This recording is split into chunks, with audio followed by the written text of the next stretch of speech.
कोल्हापुरातील हातकणंगले लोकसभा मतदारसंघ 2024च्या निवडणुकीत इथे चौरंगी लढत होते।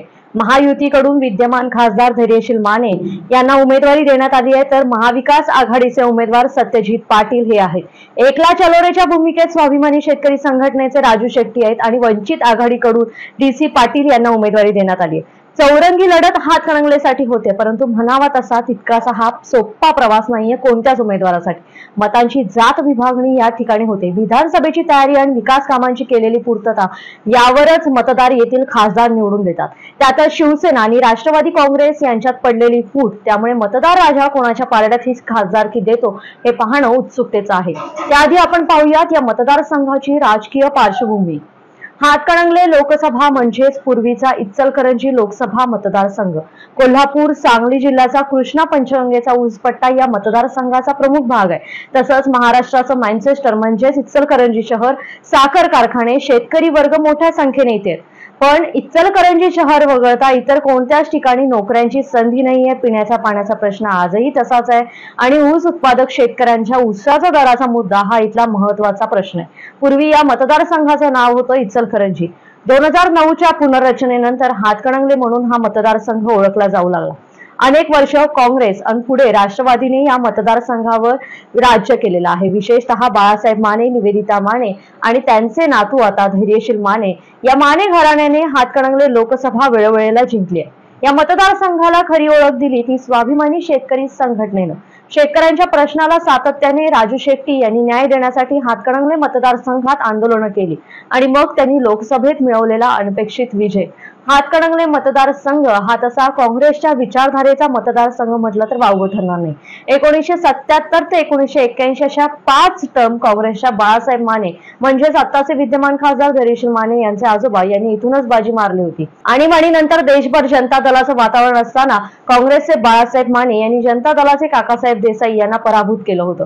काँग्रेसमधील फुटीनंतर बाळासाहेब माने यांनी आपली जागा कायम राखत 1980च्या निवडणुकीत काँग्रेसमधील आपले जुने सहकारी बाळासाहेब पाटील कौलवकर यांचा पराभव। 84च्या निवडणुकीत बाळासाहेब माने यांच्या विरोधात राजवर्धन कदमबांडे यांना काँग्रेसची उमेदवारी देण्यात आलेली होती। यावेळी माने काहीशा कमी मताधिक्याने विजयी झाले।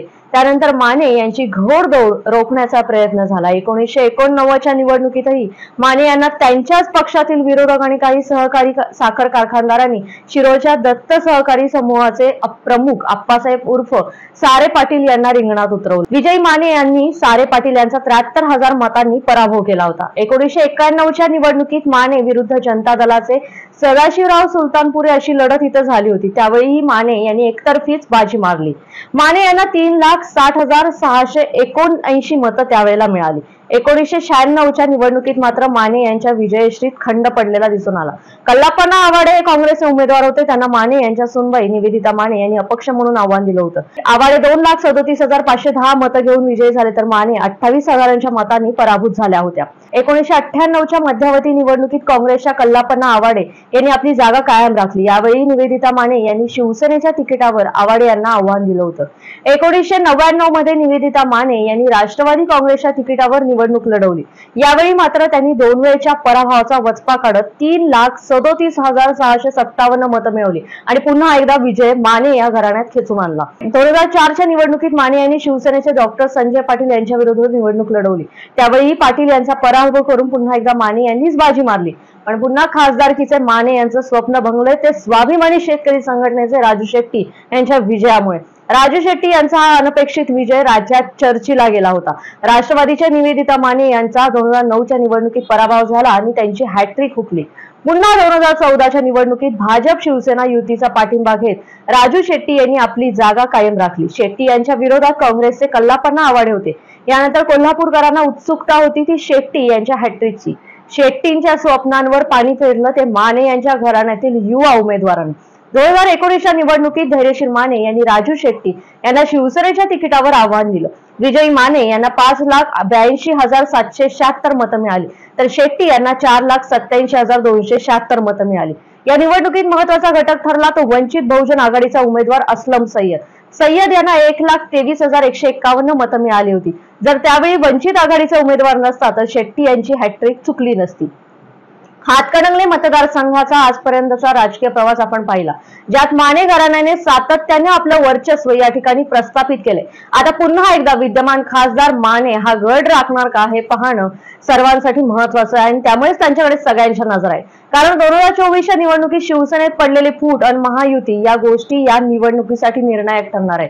महिन्याभरापूर्वी शिंदे गट यावेळी विद्यमान खासदार धैर्यशील मानेचा पत्ता कट करणार अशी चर्चा होती, मात्र महायुतीकडून त्यांनाच पुन्हा उमेदवारी देण्यात आली आहे। तर महाविकास आघाडीचे माजी खासदार राजू शेट्टींना पाठिंबा देणार असं जवळजवळ ठरलं होतं, परंतु शेट्टी यांनी मशाल हाती घेण्यास नकार देऊन एकला चलोरेची भूमिका घेतली आणि याच जागेवर महाविकास आघाडीतून शिवसेना ठाकरे गटानं सत्यजित पाटलांना उमेदवारी दिली। त्याआधी वंचित बहुजन आघाडीनं डीसी पाटलांना मैदानात उतरवले, तर भाजप समर्थक अपक्ष आमदार प्रकाश आवाडेंनी बंडाचा झेंडा हाती घेतला आणि ताराराणी पक्षाकडून निवडणूक लढवण्याची घोषणा केली। त्यामुळे महायुतीसाठी हातकणंगलेचा विजय खेचून आणण्यासाठी दिवस रात्र एक करून प्रचार आता करावा लागतोय। माने यांच्यासाठी खुद्द राज्याचे मुख्यमंत्री कोल्हापुरात आलेले होते आणि त्यांनी रात्रभर या मतदारसंघातील महत्त्वाच्या नेत्यांच्या गाठीभेटीही घेतल्या।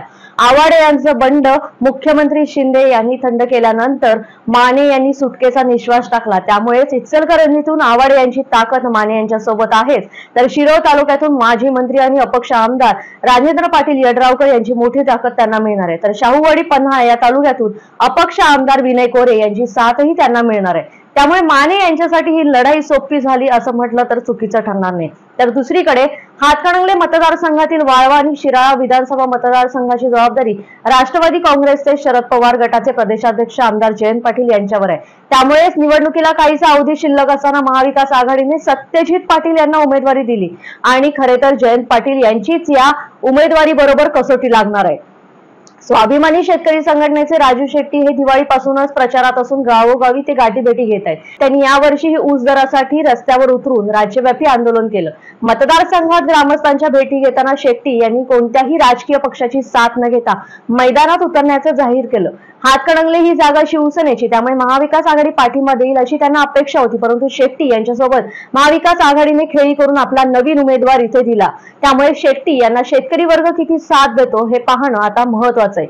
शिवसेनेचे सत्यजित पाटील हे शिराळ्यातील चिखलीच्या विश्वासराव नाईक सहकारी साखर कारखान्याचे उपाध्यक्ष बाळासाहेब पाटील यांचे चिरंजीव आहे। त्यामुळे त्यांच्या पाठीशी शिराळ्यातील आमदार मानसिंगराव नाईक यांच्यासोबत राष्ट्रवादीची मोठी ताकद आहे। गेल्या निवडणुकीत आघाडीतून शेट्टी यांना जयंत पाटील यांनी मदत केली होती, त्यामुळे या वाळवा आणि शिराळा या दोन मतदारसंघातून शेट्टींना मतदाधिक्य मिळवणं शक्य झालं होतं। परंतु आता राजकीय गणितं बदलली आहेत।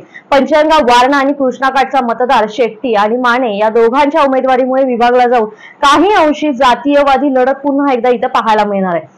हातकणंगलेच्या चौरंगी लढतीत दादासाहेब चौगोंडा पाटील हे वंचित बहुजन आघाडीचे उमेदवार आहेत। या मतदारसंघात जैन मारवाडी समाजाची मतं असल्यानं वंचित बहुजन आघाडीने त्यांना संधी दिल्याची चर्चा आहे। वंचित बहुजन आघाडीच्या उमेदवारांनी या मतदारसंघातून 2019च्या निवडणुकीत जवळपास 1.25 लाख मतं मिळवली होती। त्यामुळे वंचितचा उमेदवार निवडून जरी आला नाही तर त्याच्यामुळे दुसऱ्या उमेदवाराचा पराभव होऊ शकतो, हे इथलं राजकीय समीकरण आहे। हातकणंगले लोकसभा मतदारसंघातील 2024च्या निवडणुकीत आता मतदार राजा महायुतीला साथ देणार की महाविकास आघाडीच्या उमेदवाराला विजयी करून ठाकरेंना दिलासा देतो, किंवा महायुती पण नको आणि महाविकास आघाडी पण नको, शेतकऱ्यांच्या प्रश्नांना न्याय देणाऱ्या स्वाभिमानीच्या उमेदवाराला विजयी करतो, हे येत्या 4 जूनला निकाल लागल्यावरच कळणार आहे।